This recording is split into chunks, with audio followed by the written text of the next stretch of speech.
This is the HAPPYRUN HR-G50.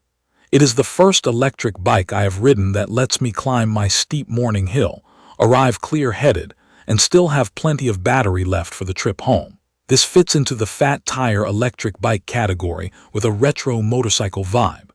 It is best for riders who want real power and stability for city streets, broken pavement and light trails, without having to baby the bike or worry about tiny tires catching every pothole.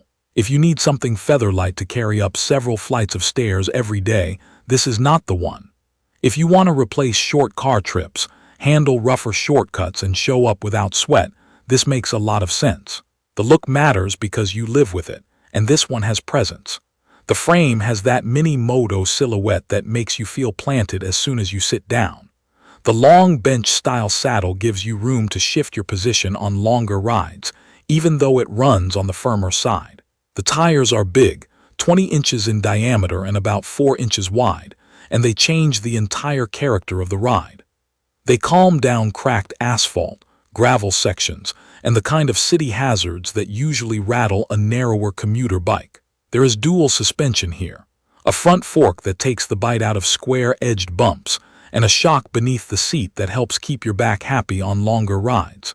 You also get a bright light emitting diode headlight and rear lights with actual working turn signals.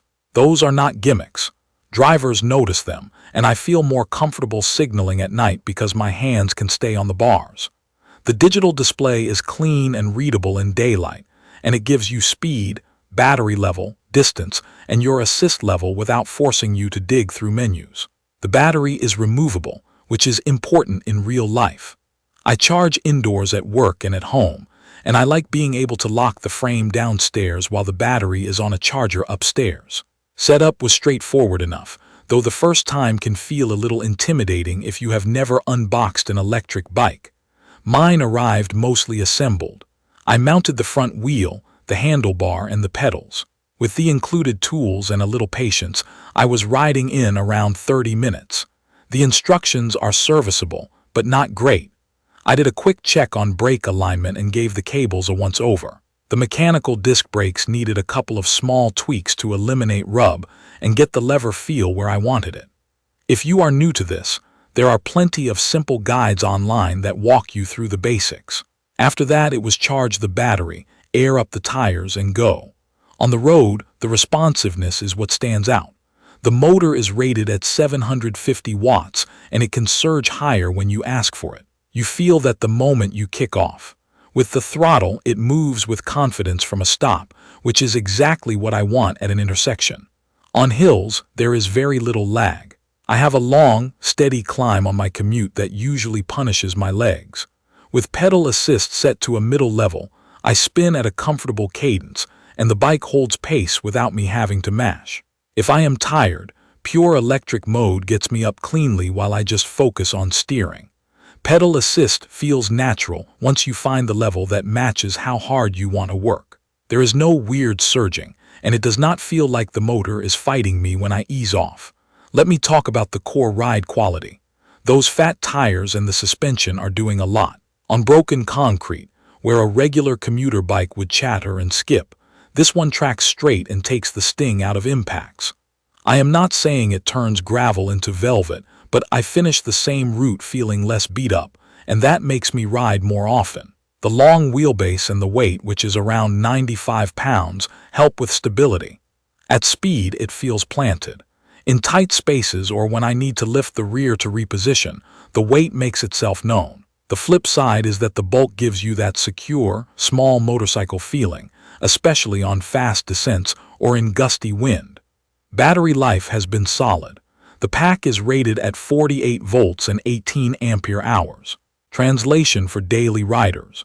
With pedal assist, I clear more than 60 miles on a single charge if I stay sensible with the assist level and do not treat every stoplight like a drag race. Using only the throttle cuts that down, but it is still enough for errands and short days around town without thinking about a midday charge.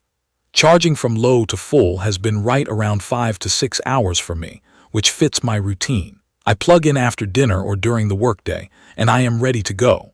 Over several weeks, I put this through a mix of rides. My weekday loop is a bit over 5 miles each way with a long hill and rough pavement through a construction zone. I run pedal assist for most of it and save pure throttle for the last blocks when I want to cool down. On weekends, I take a canal path that shifts from asphalt to packed gravel to a section of loose sand near a park.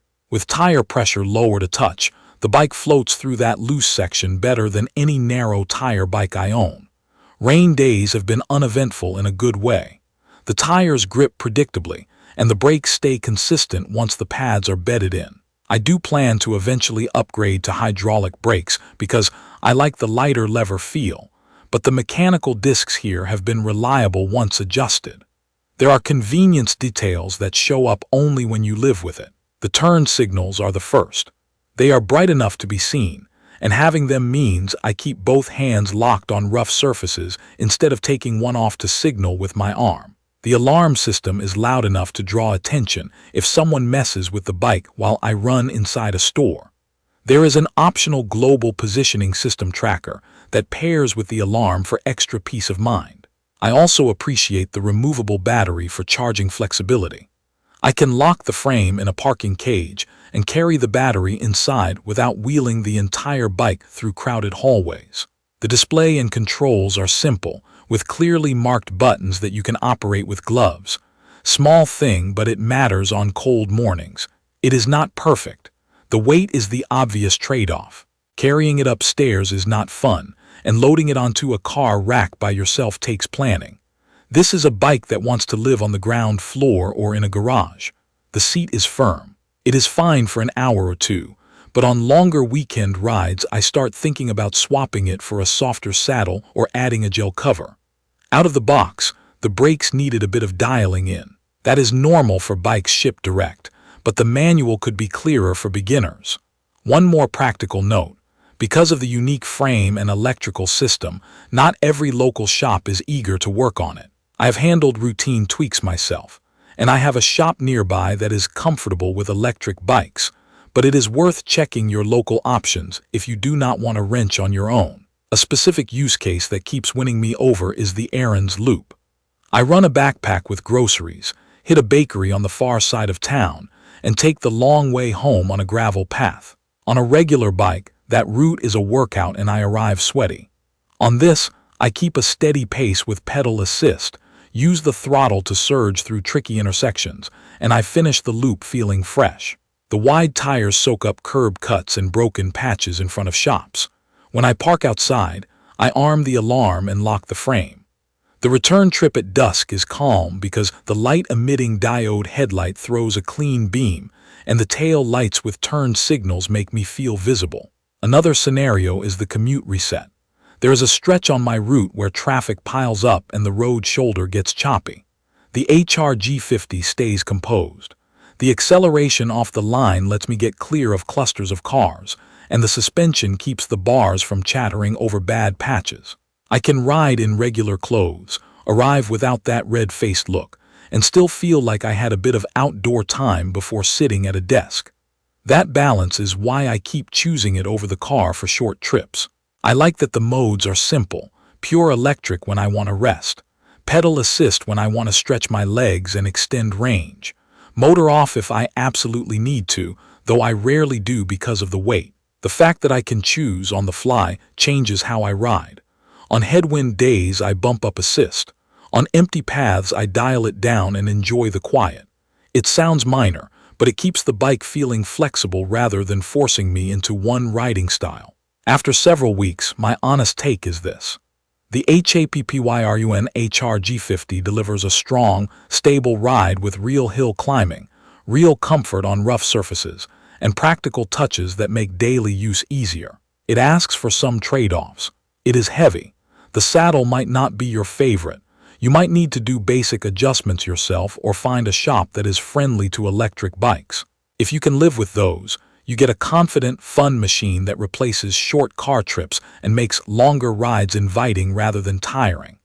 It is for riders who want power and style without the drama, commuters who face hills or broken pavement, and anyone who wants to mix city streets with a little off-road exploring. If you are in a walk-up apartment or you want something featherlight, look elsewhere.